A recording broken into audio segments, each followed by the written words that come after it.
Salam sejahtera Malaysia, denyut nadi suara rakyat bergema di channel ini.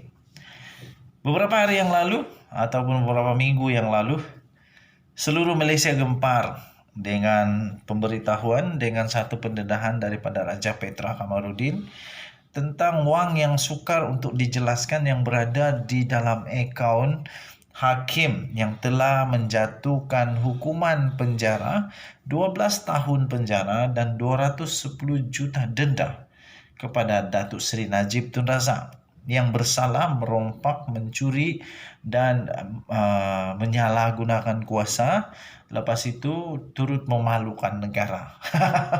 Menurut Hakim Mahkamah Rayuan, 3 orang Mahkamah Rayuan pun bersetuju dengan keputusan daripada Nazlan. Daripada Hakim Nazlan, mereka bersetuju bahawa keputusan yang dibuat itu betul. Bukan saja betul, tuan-tuan dan puan-puan, malahan hakim daripada Mahkamah Rayuan turut membuat ulasan yang lebih lebih syok, yaitu Najib Razak bukan saja membuat semua keputusan itu untuk kepentingan negara, bukan untuk kepentingan negara, malahan memalukan negara Malaysia. Okey, so ada keputusan terkini, ada perkembangan terkini untuk siasatan kes ke atas Hakim Nazlan. Jadi sekarang ini tuan-tuan dan puan-puan, keputusan sudah diperolehi melalui siasatan itu, dan berita ini diterbitkan di malaysiakini.com bertajuk bertarik 21 Mei 2022. SPRM telah selesai siasatan kes ke atas Hakim Nazlan dan menunggu keputusan AGC. Okey. Suruhanjaya Pencegahan Rasuah Malaysia SPRM, tuan-tuan dan puan-puan, mengesahkan telah menyelesaikan siasatan ke atas Hakim Mahkamah Rayuan, iaitu Muhammad Nazlan Muhammad Ghazali. Hakim yang sekali lagi saya katakan tadi, yang telah menjatuhkan hukuman penjara 12 tahun penjara, 210 juta ringgit Malaysia denda kepada Datuk Seri Najib Tun Razak. Dalam satu kenyataan ringkas pada hari ini, dia berkata siasatan telah selesai. Siasatan telah selesai pada hari Rabu dan kini menunggu tindakan lanjut daripada Jabatan Peguam Negara. Tuan-tuan dan puan-puan yang dihormati sekalian, Nazlan ketika menjadi Hakim Mahkamah Tinggi pada tahun 2020 yang lalu telah menjatuhkan hukuman penjara selama 12 tahun penjara. 12 tahun penjara kepada bekas Perdana Menteri iaitu Datuk Seri Najib Tun Razak dan 210 juta ringgit denda bagi kesalahan rasuah, salah guna kuasa dan pengubahan wang haram.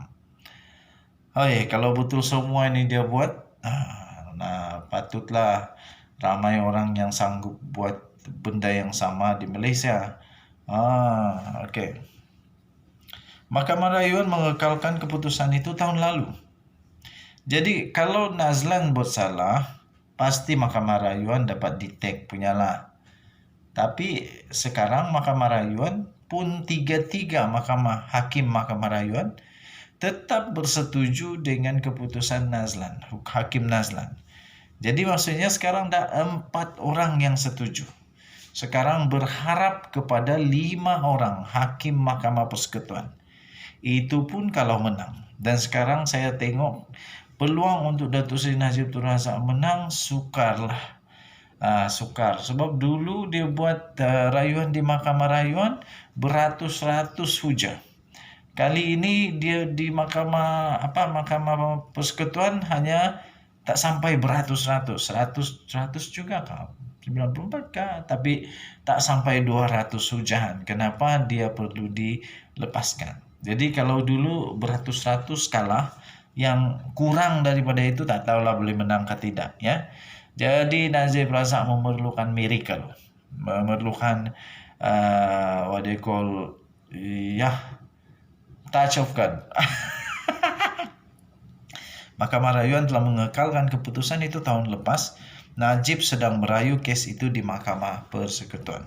Sekarang kita tunggu apa keputusan untuk Najib Razak meminta bantuan kepada Queen Council UK Dalam rayuan terakhir mereka, pasukan peguam Najib cuba untuk memburukkan Nazlan dengan mendakwa hakim itu mempunyai konflik kepentingan dalam kes 1MDB. Demikian laporan tersebut. Ini bukan pendirian saya, okey.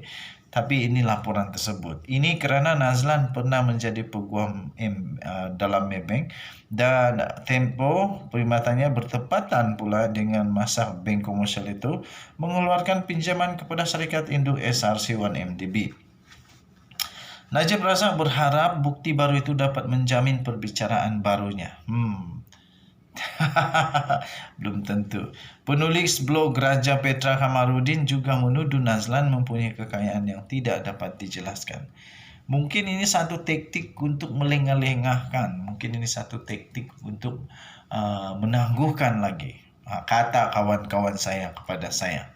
Tapi saya kata tak adalah. Ini semua adalah proses dalam mahkamah. Okey, jadi Datuk Seri Najib Tun Razak memang ada hak untuk buat semua benda tu. Walaupun ramai orang kata ini satu proses untuk menangguh, memanjang, main-mainkan proses mahkamah dan sebagainya.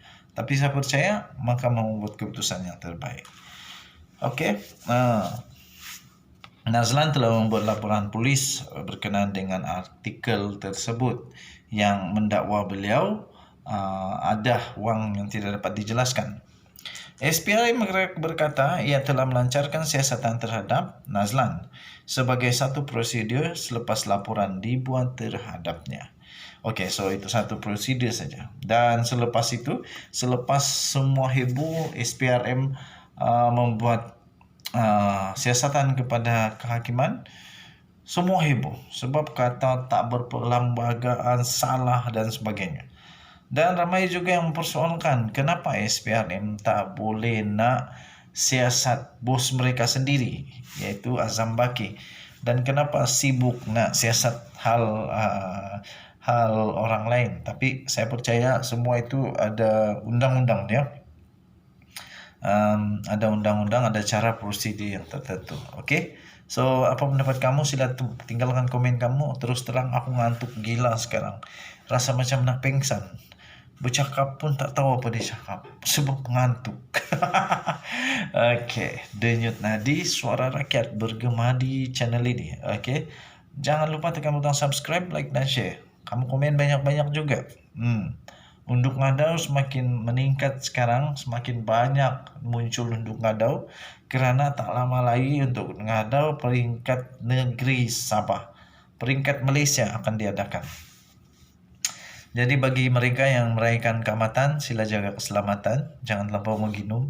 Kalau sudah menginum, jangan memandu kereta, minta tolong Grab saja ataupun terus tidur saja di dalam kereta, buka sikit jendela, dan penting kamu selamat, jangan mati dalam kereta pula. Okey, Denyut Nadi Suara Rakyat bergema di channel ini, kita jumpa lagi, bye bye.